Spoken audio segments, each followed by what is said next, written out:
What is up, you guys? It's your favorite cutie Mel back again on my Soulpod channel to give you guys yet another video. Today we are continuing our conversation around the power of the subconscious mind by Joseph Murphy. Today we are on chapter 3. If you guys are still with me, make sure to give me a huge thumbs up to keep motivating me and inspiring me to show up. I'm going to show up regardless, but it really does help the channel, and it could potentially spread this video to someone who's never heard of this book and inspire them to read it themselves. Okay, so chapter 3, the miracle working power of your subconscious mind. It is foolish to believe in sickness and something to hurt or harm you. Believe in perfect health, prosperity, peace, wealth, and divine guidance. The power of your subconscious mind is beyond all measure. It inspires you and guides you. It calls up vivid scenes from the storehouse of your memory.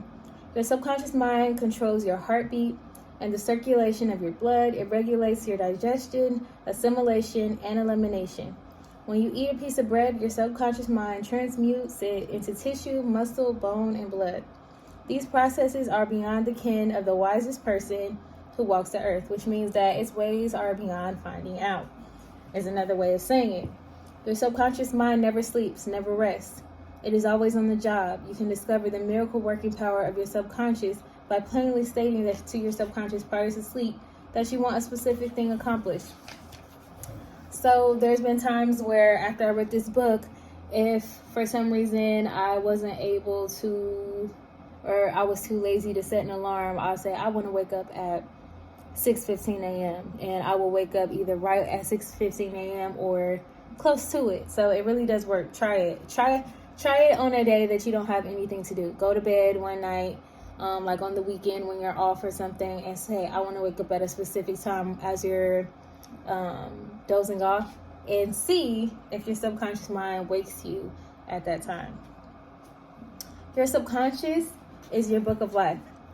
Whatever thoughts, beliefs, opinions, theories, or dogmas you write, engrave, or impress on your subconscious mind, you will experience them as the objective manifestation of circumstances, conditions, and events.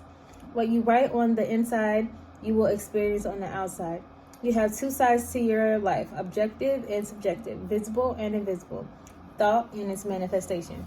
So this is just really just touching back on what we learned about in the second chapter, which is just the role of the subconscious mind and how what you put into your subconscious mind, the thoughts you have, the beliefs you have, will objectify themselves in the real physical world. Everything starts within and then is amplified without, which is why one of my favorite affirmations that I've been starting with my son every single day is to say, my inside world reflects my outside world. Because even if he doesn't understand now, I think as he grows, that will kind of cement with him, and he will understand that the things that we think, the things that we feel about ourselves, the money that we think we deserve, all of those things start within. All of those things start within. So let's go. And then I just highlighted this little piece because there is a saying that says, as within, so without, as above, so below. I believe that is also in the Bible. And it basically means the same thing. What you hold on the inside is going to show on the outside. What you believe above in your head is going to manifest below here on earth in this physical plane. The subconscious heals a malignancy of the skin. The most convincing evidence anyone can have of the healing power of the subconscious mind is one of personal healing. Many years ago, I developed a malignancy of the skin. I went to the finest doctors who tried the most advanced treatments medical science could offer. None of these helped. The malignancy got progressively worse. Then one day, a clergyman with a deep store of psychological knowledge told me the inner meaning of the 139th Psalm. He called my attention to the passage that reads, Thou didst see my limbs unformed in the womb. In thy book they are all recorded. Day by day they were fashioned. Not one of them was late in growing. Psalm 139:16. He explained that the term book meant my subconscious mind, which fashioned and molded all my organs from a tiny original cell. He pointed out that since my subconscious mind had made my body, it could also recreate it and heal it in according to the perfect pattern within. This clergyman pointed to his watch, This had a maker, he told me. But before the watch could become an objective reality, the watchmaker had to have an idea of it clearly in his mind. If for some reason the watch stopped working as it should, the watchmaker's idea, where it came from his mind, it would give him the knowledge he needed to fix it. I understood what he was trying to tell me by this analogy. The subconscious intelligence that created my body was like the watchmaker. I knew exactly how to heal, restore, and direct all vital functions and processes of my body. But for it to do this properly, I had to give the idea a perfect elf. This would act as cause, and the effect would be healing. I formulated a very simple and direct prayer. So this is an affirmation. This is a form of affirmation or scripting, as people say in the manifestation world. My body and all its organs were created by the infinite intelligence in my subconscious mind. I know it knows how to heal me. Its wisdom fashioned all my organs, tissues, muscles, and bones. This infinite healing presence within me is now transforming every cell of my being, making me whole and perfect. I give thanks for the healing I know is taking place at this time. Wonderful are the works of the creative intelligence within me. I repeated this simple prayer aloud about 5 minutes, 2 or 3 times a day. After 3 months, my skin was whole and perfect. The malignancy had vanished. My doctor was baffled, but I knew what had happened. I had given life-giving patterns of wholeness, beauty, and perfection to my subconscious mind. These forced out negative images and patterns of thought lodged in my subconscious, which were the cause of my trouble. So basically, this is just a good example of how when there's something that you see in your outside world that you want to change, you have to go inside and change the thoughts and create a new cause for something better to occur. And one way to do this is through affirmations or through scripting. Scripting is basically you can write a letter to your future self. You can just write a long statement about what it is that you want to see happen in your life, whether it's health, whether it's money. And you recite this repeatedly, multiple times a day if possible. And over time, as you begin to submerge your subconscious mind in these ideas, then it will outwardly start to manifest. So let's keep going. How to get the subconscious to work for you. The first thing to realize is that your subconscious mind is always working. It is active day and night. Whether you act upon it or not, your subconscious is the builder of your body, but you cannot consciously perceive or hear that inner silent process. Your business is with your conscious mind and not your subconscious mind. Just keep your conscious mind busy with expectation of the best. I'll highlight that. Keep your conscious mind busy with expectation of the best. And make sure that the thoughts you habitually think are based on things that are lovely, true, just, harmonious. So basically, there's no way, like our subconscious mind is always listening, but we mostly think with our conscious mind because our subconscious mind is which means it's like beneath what we use as our primary thinking force. So we need to use our conscious mind to choose to focus on lovely things, to focus on positive things, focus on things that we want to see in our lives. And I think what it is sometimes we don't get exactly clear on exactly what we want. So I was thinking about this today and I was like, so I want to manifest something in my life, and I'm like, maybe I should just get even more clear on what that looks like for me, because I think that sometimes we are getting what we want. Like we have certain things that we say that we want, but it's really vague. But if you sit to think about it, you are getting exactly what you wanted and what you prayed for. So sometimes you need to further clarify so that you can know yourself what it is that you want, so when it does come, you recognize it. And 2, so you don't get some watered down version of what it is that you're looking for. You know, if there's a certain amount that you want to make per month, maybe it's best to specify that amount. You know, maybe you don't have to go so deep into how you're going to have it. Maybe you can talk about how you want it to come through positive endeavors or something like that. But maybe you don't want to get too specific to where you don't know how long it's going to take for that specific instance to produce that specific result. For example, if you wanted to make $20,000 a month, but you're saying that it has to come through your current job, which you are employed at, you don't know how long that's going to take.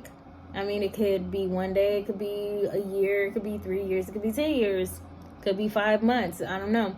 But I think it's better to be specific about certain things, like the amount of money you want. Maybe you could be specific about the things like how you want to be able to pay your bills and how you want to feel about money, how you want to feel about money going to whatever, your investments account, how you want to feel. Maybe you want to feel like it's no biggie. Maybe you want to feel like you barely even noticed that the money was gone because money is always flowing to you. But kind of leaving open the how, because the how is not our job, and it's also not, there's no way to find it out. Like, there's no way to know how your subconscious is going to manifest certain things. So being specific about what you want, but not necessarily how you're going to get it, is the best way. Because then there's literally infinite trillions of ways that you can manifest what it is that you're looking for. So if you're having a problem with, maybe, you know, you have some affirmations and maybe they're just really general, maybe you already are getting what you want. If you're not feeling like you're seeing any changes, if you really sit and think about it, maybe you are getting what you want, but maybe you want to be more specific about that outcome, you know? So yeah, let's keep going. So let's just finish this off with the things to remember for this chapter, because this chapter is kind of short.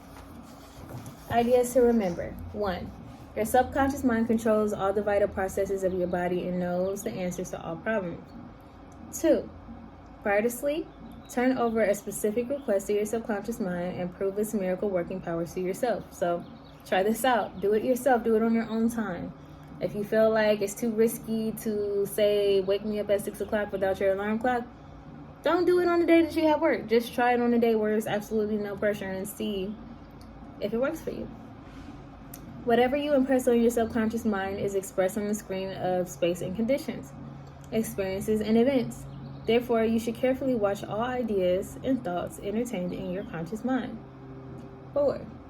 The law of action and reaction is universal. Your thoughts is the action, and the reaction is the automatic response of your subconscious mind to your thought, so watch your thoughts. 5. All frustration is due to unfulfilled desires. If you dwell on obstacles, delays, difficulties, your subconscious mind responds accordingly, and you are blocking your own good. And likewise, if you focus on good things, advancements,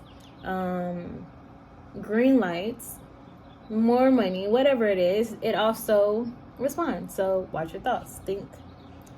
Watch your thoughts. Let's see. The light principle will flow through.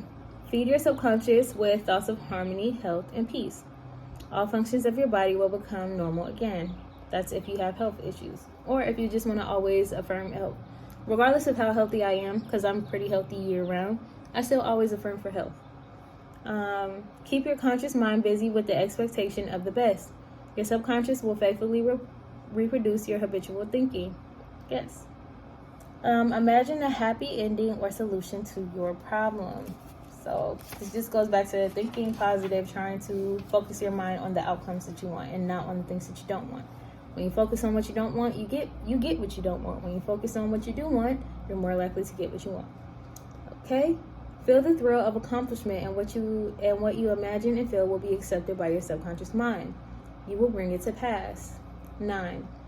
You must consciously affirm, I believe the subconscious power that gave me this desire.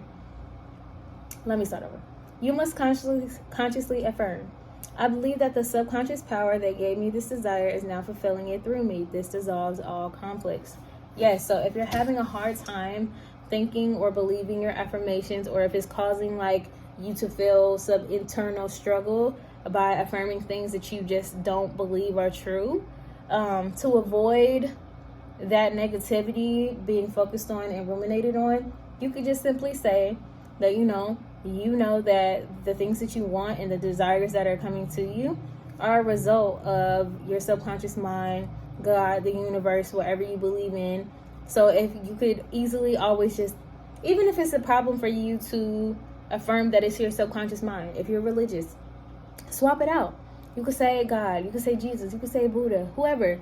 Really doesn't matter. It's really about the power of the belief, right?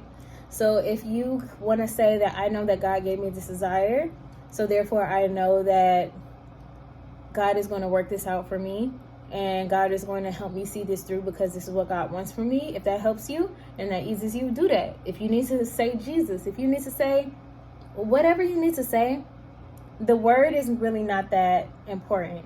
It's more so just the belief itself that is important, and you will see that play out as a theme in this book. It's more so about the belief, and that's why it doesn't really matter what religion you're in, because at the end of the day, it's not really about the religion that's helping you achieve things. Like, I think when you are religious and you experience getting what you want as a result of your belief, and you attach that to a certain entity, then it's going to strengthen your belief in that entity. And I think that that's a good thing, because no matter what name it is that you're calling upon, just knowing that there is some sort of higher force in life that is giving you desires, that is helping you always to achieve things that you desire in life, helping you work through issues, helping you, if that is giving you results, then roll with it. And if it's not giving you results, if you don't have like a strong belief in something like that, you don't have to have that. You can also just know that your mind plays a huge part in this, and you can name it as you choose, okay? So I know some people will have a problem with that because, people are, deeply rooted in the things that they believe in, and that's fine. But just know that what's really manifesting things is the faith that you have in the positive outcome as a result of praying to whatever, whoever, whether it's your subconscious mind, whether it's Jesus, whether it's Buddha, whether it's the little genie that you like to rub on and make wishes to, and it works for you. Whatever works, do it and believe. Imagine the end desired and feel its reality. Follow it through, and you will get definite results. So my advice is always to try things out for yourself. So if you're somebody who's skeptical and you're finding this video, you may not even find it in order that I'm recording it. Try it out. Never be so skeptical that you won't even try, because you don't know what's going to work for you. If you're having trouble in your life and you're not really liking how life is right now, do something about it. Try new things. And if this doesn't work, throw it out the window. Whatever. But give it a try. And see what happens, okay? As always, stay positive, stay cute, stay posh, and I'll see you guys in the next video. Make sure to check the links down below if you want to get this book for yourself. I also have connected other books that I will be reading on this channel, as well as ways that you can support me, whether it be listening to my music, whether it be supporting my merch, or joining my Patreon. All right? As always, stay posh and stay cute. And I'll see you guys later. Bye.